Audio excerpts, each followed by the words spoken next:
It's the Ross Tucker Football Podcast. Oh, yeah, it is. But it's not just any Ross Tucker Football Podcast.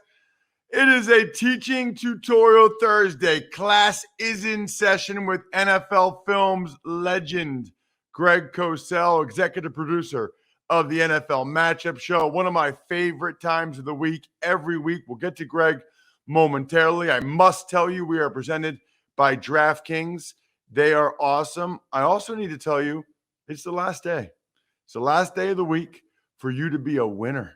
We love winners. I love being able to give you guys the press pass you want, or the signed picture, or the signed card, which is cool if you listen a lot and you've been listening for years, or even if you're a new listener, or to give you this final Madden. All you have to do is get a story at myfrontpagestory.com for a loved one. Best gift ever. And then the YouTube shout out, which is always really fun as well. YouTube.com/Ross Tucker NFL. You can just go and subscribe. You're not like signing up to pay any money. You just hit the thumbs up, and that way you get our content if you're on YouTube and you get a chance to see our other shows or our highlight clips or whatever you're into. I'm into, personally, talking with Greg Cosell about football. It's Big Show time. The Big Show. All right, Greg, already mentioned it. NFL Films guru, executive producer of the NFL Matchup Show. Make sure you follow him on social media at Greg Cosell. That way you can always see what Greg is up to. And also, a lot of times Greg will tweet out or retweet the air times for the NFL Matchup Show. All right. Lots of interesting things to get to, Greg. I want to start with tonight's game. Cowboys-Saints, very important one. Yes. For both teams. And it feels like there are interesting things about both teams. I like to start, though, with the blank canvas for you. What will you be watching when you break down the tape of this one, or even when you watch it live tonight? Well, a couple of things I think stand out. We don't know exactly what the Saints offense will look like now with Taysom Hill. We know that there'll be added run game elements. Obviously, he's very good at that. The question is how much, and will Sean Payton feel that that's the best way to play to move the football, sustain offense, minimize mistakes? We know that Hill started last year for quite a number of games. I don't think he threw the ball poorly, but I think it was fairly evident that the pass game a year ago when Hill played was very defined. They tried to give him very clean looks so the ball could come out. The one thing I don't know is how many snaps at quarterback he's taken in practice this year. My guess is not a lot. So I would think we'd see a lot more designed quarterback run game elements against a Dallas defense that's fast. And by the way, that rushes the quarterback really well. I don't think this is a bold statement at all based on tape, Ross, but I think right now Micah Parsons is the best edge pass rusher in the NFL. It's pretty unbelievable what he's been able to do.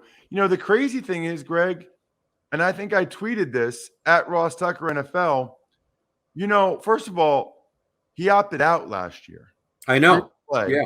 Secondly, the 2 years behind that, he played linebacker. Predominantly. He hasn't played edge rusher since high school. And then the other thing is, Greg, he's still not even a full-time edge rusher. I mean, there's games where he's been off the ball almost the whole time. Yeah, the last there's number of weeks weeks, he's been back and forth. That actually brings up a good question that Daniel Jeremiah and I were talking about, Greg. There's a couple Micah Parsons questions, but one is, I think it's really interesting to think about how they will use him or how best to use him. I actually spoke to him before the game on Thanksgiving, and I think he likes being off the ball in regular so that he can be a run and hit player against the run. Right. And not be, I think he feels like if he's a D end on like first down, they can run a double team at him or they can run away from him.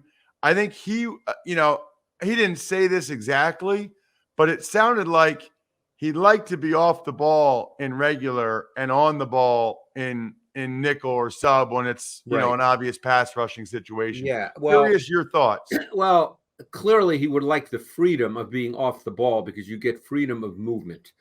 But he's predominantly playing defensive end right now, and he's really tough to block in one-on-one situations. Now, it'll be interesting going forward because here's the reality, and I'm sure he's getting people in his ear.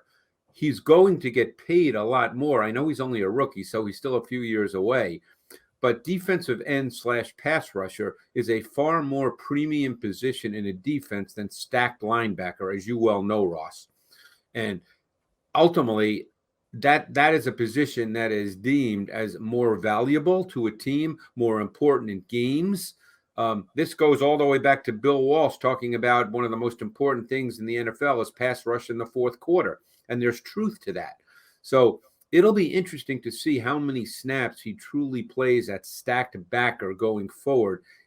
The big question with that will be when DeMarcus Lawrence comes back and Randy Gregory, who's been out. How will they feel in their sub fronts? I do not believe you can take Micah Parsons off the edge as a pass rusher, no matter who else is back. He is, to me, and I see tape of most teams, as you know, Ross, I think right now he is the most dominant edge pass rusher in the NFL.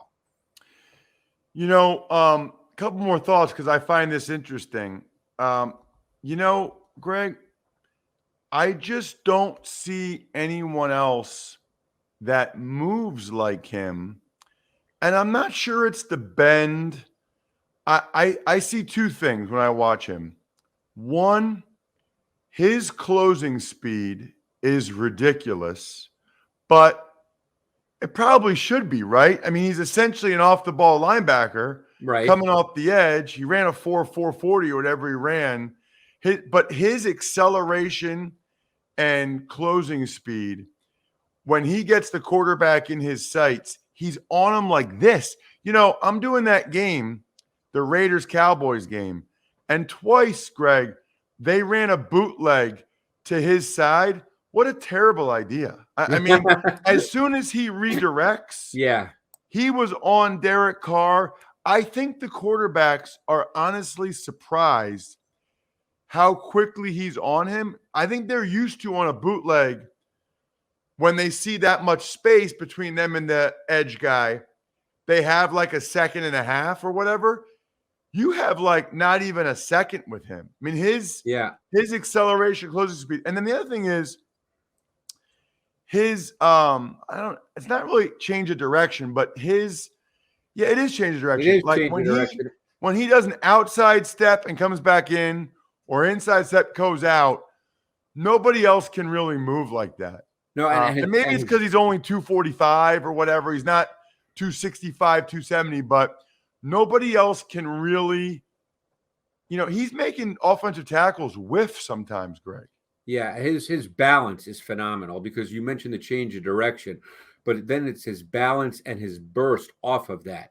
But you did that game, the Raiders game, but the right tackle Parker couldn't block him 1-on-1. And even the left tackle Miller had issues with him when Parsons lined up on that side. He's just a dominant pass rusher right now, and I really would be very surprised if even when Lawrence and Gregory come back, the Cowboys take him away from being an edge pass rusher. Two more things on this.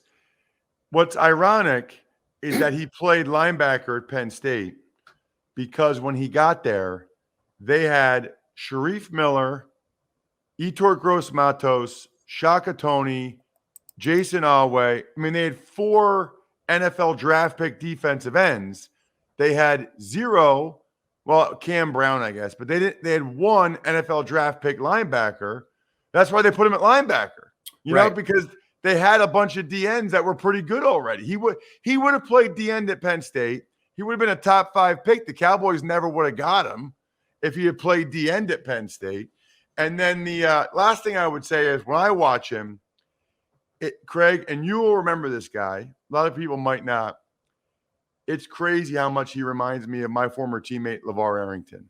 I mean, the number 11, the explosiveness. Now, I think his lateral movement is better than LeVar's was. When I watch him, I wish LeVar had stayed healthy. What about, Greg, on the other side? Cowboys offensively, it felt like in that Raiders game, they were really missing Amari Cooper and CeeDee Lamb. Yeah, I mean, you're always missing better players, but I would start with this. I would say that it was another game, and there's been several in recent weeks, in which the Cowboys' O-line was not strong with run blocking. And if you look back over the last month or so, their run game has not been a factor, Ross. And it was a huge factor through the first part of the season. And obviously, I think Dak Prescott is a high-level player. It appears, we don't know about Amari Cooper tonight, but it appears they'll be back with their 3 starting wideouts when they go to 11 personnel. But I really believe that they need more production from their run game, perhaps more volume from their run game. I know talking about run games for some is taboo, but I think that the Cowboys need to be able to run the ball. Again, you can get into debates about how often, volume, those kinds of things, and you can have reasonable debates about that. I'm not suggesting the run game is more important than explosive plays in the pass game, but I think the Cowboys have almost been unable to run the ball with any efficiency for a number of games now, and they did that really well through the early part of the season, particularly on first down. Let's move on to another game, Greg. Let's get to I always like asking you about the Eagles because I know you watch them very closely like I do. They're playing the Jets, and I know Jets fans love when we talk about them and give see what you're seeing there. Right. Eagles, Jets, Greg. Well, you have to look at the macro picture. There's no question that people are focused on the 2 drops by Jalen Reagor at the end of the game, which obviously would have won the game for the Eagles. And then we'd have a different conversation about their potential place in the playoff picture moving forward. But the macro picture, the 30,000 feet worldview, is that this is an offense that is now built on Jalen Hurts as a runner. This is not a passing offense. It's built on Jalen Hurts as a runner. They're adding layers to the design quarterback run game. They're adding layers to what they do formationally in the backfield and how they get to multiple and different run game concepts. That's who they are right now, because Jalen Hurts is not a natural passer. So they're trying to create opportunities for him where the pass game can work so much off the run game that throws are defined and clean for Jalen Hurts. Now, he's an NFL quarterback, Ross, so I don't want people to come back and say, well, he's made good throws. Of course he can make good throws. And in fact, when I watched the tape of that game, I did not think he played as poorly throwing the ball as it may have appeared watching the game live. I thought he was actually better. But when all's said and done, this is what their offense is right now. It's built on Jalen Hurts as a runner. What does that mean, not a natural passer? Well, first of all, he does not have a fluid delivery. He's not an easy thrower of the football. His deeper balls lose velocity on the back end, so he's not a very good deep ball thrower. His ball placement is erratic and inconsistent. So he's not. If you look at someone like Justin Herbert, where he's such an easy, loose thrower that the ball just comes out. If you just put on tape and watch guys who are easy throwers of the football and then put on Jalen Hurts, you can see the difference immediately. Now, having said that, that doesn't mean he can't be a good NFL quarterback, but it would have to be a different kind of offense. So the question is, you have to balance those two things. And the Eagles will obviously have a decision to make going forward as to whether they believe Jalen Hurts is their quarterback or not. And we don't know the answer to that right now. Speaking of Justin Herbert, very surprised, a little disappointed by their performance against the Broncos last Sunday. Now they play the Bengals. 2 of the quarterbacks taken last year in the draft in the top 10, Herbert, Burrow. I know on the Even Money podcast on Tuesday, Steve Fezzik is expecting a lot of points in this one. He likes the over. What will you be looking at for Chargers and Bengals? I'm so interested in what the Bengals have become over the last number of weeks. They've really run the ball effectively. Joe Mixon is a really good back. He's been overlooked for a number of years because the Bengals really haven't been very good. But the last couple of weeks, I guess 3 weeks now, but certainly the last two in which they've won big against the Raiders and this past week against the Steelers, they have really run the ball. Outside zone is their foundation. I think their offensive line, to me, really stood out against the Steelers. They consistently controlled the point of attack versus the Steelers' defensive front. They really didn't need Burrow and the pass game to be a big factor. I'm not suggesting they're going to be just a running team, but I think that right now their run game is working very effectively with volume, with production. And I just go back to what I heard Bill Belichick say a year or so ago when speaking about Joe Mixon and said he was a top 3 back in the league. And I think people in the league feel that way. He's a big physical runner that has some explosive traits to him as well. So this, to me, is a fascinating team to watch because the more they run the ball, the more they'll set up one-on-ones on the perimeter. And the thing about Burrow is he throws to the one-on-ones on the outside, even when it's a bailed or off coverage corner. And this past week, the Higgins 32-yard touchdown was a great example of that. The corner, Pierre, was playing off coverage. It didn't matter to Burrow. He had Higgins, who's 6'4". He threw it up to him. He threw to the matchup. Higgins high-pointed the ball. But this team has really become very interesting to watch offensively.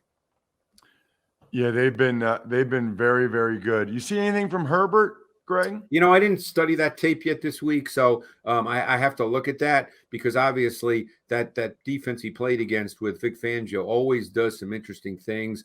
The one thing, and I've seen most of Herbert's games this year, is it's a very short, rhythmic, quick game, passing game. And again, I'm not there every day, so it's become very easy to rip Joe Lombardi. He's become kind of a whipping boy on social media. I don't go there with that, but, I need to see them this week. But there's no question that pass game is very rhythmic, very timing-based, more short to intermediate than vertical. Most would probably say that, give Herbert a chance to throw vertically because he does have that kind of arm, but that's easy to say from the outside. I'm curious about this Washington football team game against the Raiders. This is another one that is pretty important for both those teams that are finding themselves in the playoff mix. Yeah, Washington's kind of a fascinating team to watch offensively. They've started in recent weeks, another team that started to really run the ball with some meaningful consistency. It depends on the flow of the game. Their defense has played a lot better. Washington's defense has moved away over the last month from being very man-based to being really zone-based. They are playing a lot of zone coverage, whereas early in the year, they played a lot of man. Their base defense is now essentially, as many teams' base defenses are now, is what we call big nickel. They play with 3 safeties. They play Collins, they play Curl, and they play McCain. And Collins is essentially that hybrid linebacker safety, depending on the defensive call. So Washington has really changed defensively over the last month. And offensively, I think what they'd like to do, if the games allow, which it certainly did on Monday night against Seattle, is run the ball with Antonio Gibson. Now, he's not going to get 29 carries every week, as we know. No one does. But I think they'd like to be a run-first offense and then have Heineke sort of be a part of that. Heineke's a very interesting guy to watch. He's an efficient player. He's quick to see it. He's quick to get the ball out. He takes what's there. He's shown a second reaction dimension to his game. And I got to tell you, Ross, despite his size, there's kind of a physical competitive element to his game. Now, he's got limitations as a passer, which is why he's, in his 5th NFL season, and no one's going to say, hey, he's my guy. But he's an interesting guy to watch. I think the biggest game of the week, Greg, is Monday night. Oh, yeah. It's the Buffalo Bills hosting the New England Patriots. Yeah, you're giving me a clean slate on that one, huh? Blank canvas. Blank canvas. God, there's so many ways to go with this game. I think the Bills are trying to get a run game that's more of a factor. They'll never be a run-first team, but I think they're trying to do that, as you and I have discussed, and I know you agree as a former O-lineman. It's just too hard to pass protect 45 times a game. It's just too hard. The Patriots are another team that really does not play base. They're a big nickel defense with Duggar and Phillips and McCourty. And Duggar and Phillips, to me, are critical to this defense with what they can do.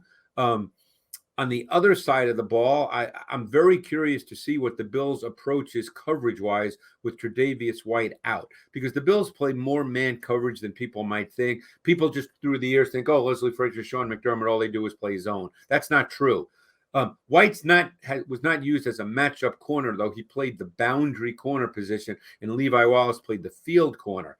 So the question is, how will they feel about the Patriots receivers? Because at their core, the Patriots are still a run-first team. That's the starting point for what they do. Here's a fascinating fact to me. I mean, I watch the Bills D every week. The Bills have not played a snap with 3 linebackers on the field since week 6. They're a 100% nickel defense team. And Teron Johnson is one of the best slot corners in the league that no one probably knows about. Give me that stat again. They've not played a snap with 3 linebackers on the field since week 6. Wow.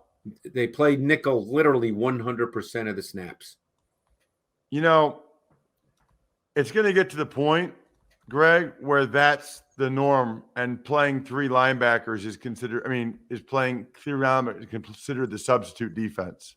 Yeah, or teams are going to go big nickel and play 3 safeties, because more safeties are becoming more athletic. So you're going to get 215-pound safeties who are very good athletes who essentially can line up in the box when needed. I mean, look at Adrian Phillips. Adrian Phillips came out of Texas as a safety, and what was the knock on him? Because I did him when he came out of Texas. I evaluated him. What was the knock? Well, he's just not athletic enough. He can't play on the back end. He's not going to match up man-to-man on tight ends. Well, you know what? In Bill Belichick's defense, he rarely does either one of those things, but he's a really good player.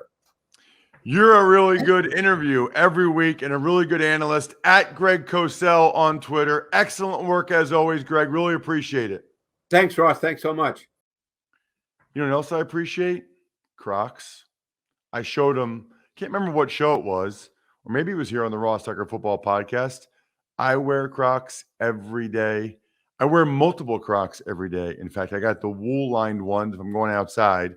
I wear the slides here in my detached garage where my studio is. They are amazing.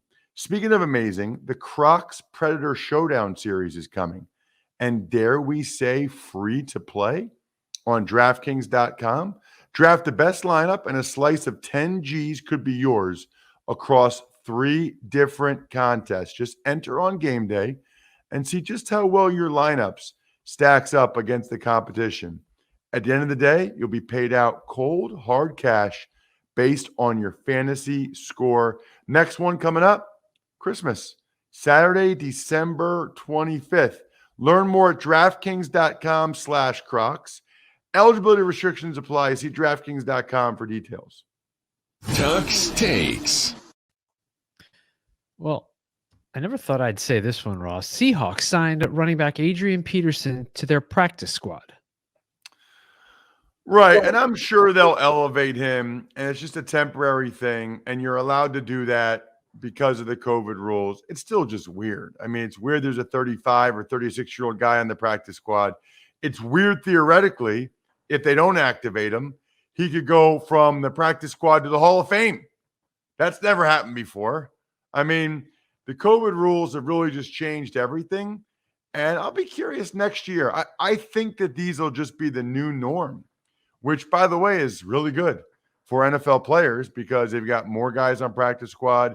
They elevate guys on game day.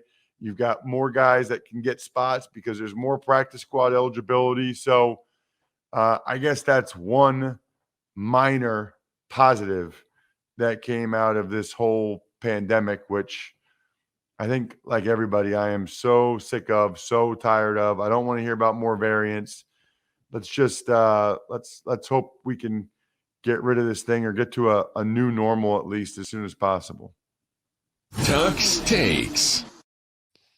Not much other news, so let's just get to your picks, your thoughts for tonight's Thursday night game, Dallas Cowboys, New Orleans Saints.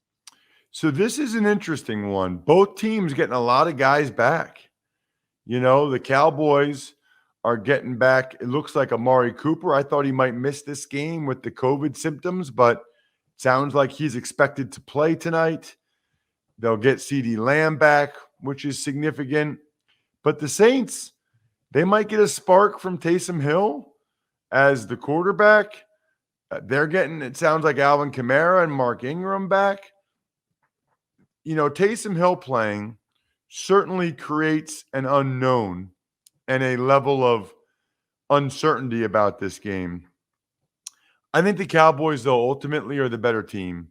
I'm going to go with the Cowboys in large part because they got CeeDee Lamb and Amari Cooper back. I thought what Greg said about their run game and the offensive line was interesting, though, and Zach Martin has kind of spoke to that as well. I'll go Cowboys, but I think it's a good game. I think it's like 24-20 Cowboys. I think it's an awesome, awesome game. Speaking of awesome, you know what's not awesome? When your battery dies, when you're at the Philadelphia airport, when you've been away for 3 days and you just want to get home to your family. Not awesome at all. That is why you need to make sure your car battery is good to go. And there's no better place to go than AutoZone. Why? America's #1 battery destination. They've got proven tough Duralast batteries. They've got an extensive line of replacement batteries ready to fit your specific needs based on your make and model. And their replacement batteries start at just $79.99. So you can upgrade your battery without breaking your wallet. They've even got free battery testing and charging. So it's nice to test it and then get the charge. Look, the proof's in the pudding. Next time you're in need of battery help or to get your battery ready for the harsh winter weather, start at AutoZone, America's #1 battery destination. Get in the zone, AutoZone. Let's do an email, Brian. Ever wanted to ask an NFL player a question? Well, here's your chance. It's time to Ask Ross. Email address, of course, ross@rosstucker.com. Love your email questions. You guys come up with stuff that I never could. And usually it means you took advantage of one of our sponsors over at rosstucker.com, which is huge for us. What do you got, Bright? Today's question from Toby in San Antonio. Hey, Ross, I love the shows. I was flipping the channel the other night when I came upon Rockies, one of my favorite movies. It was the scene where Adrian wanted to fool around with Rocky, but he rebuffed her advances by saying that he was in training. So it got me thinking. I wonder if NFL players ever do this. Are there guidelines or suggestions to abstain from amorous activity? If a game is on Sunday, when is the last day to, quote, exercise before resting up for the game? My guess would be Thursday. Your thoughts? Never really heard that. I know. I love amorous activity, by the way. Toby in San Antonio. Amorous activity. I like that. I never had anybody say that. In high school, college, or the NFL, they never said that.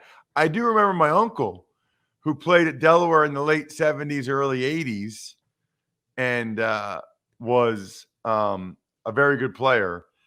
He said one time, he asked me about it, and he said that when he played, the coaches would tell him to not do that, not have amorous activity the night before a game or whatever.